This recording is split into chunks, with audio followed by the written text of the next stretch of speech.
Let's make this mushroom walnut hamburger helper. Here are the ingredients that you'll need for this recipe. Specific details of measurements are in the description.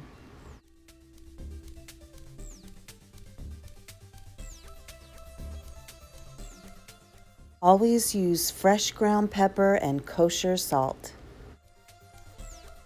Coarsely chop the mushrooms and onions and mince the garlic.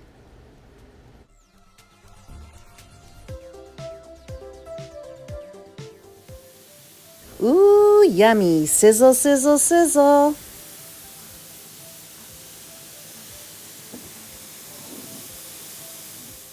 Cook the pasta.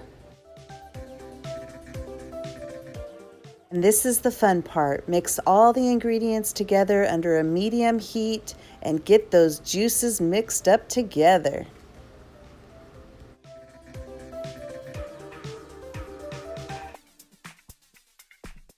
Ooh, yummy, yummy for my tummy. Yummy, yummy for my tummy. Let's eat.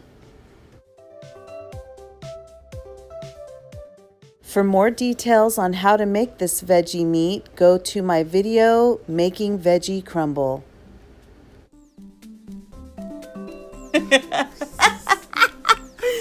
Hamburger helper makes a great meal.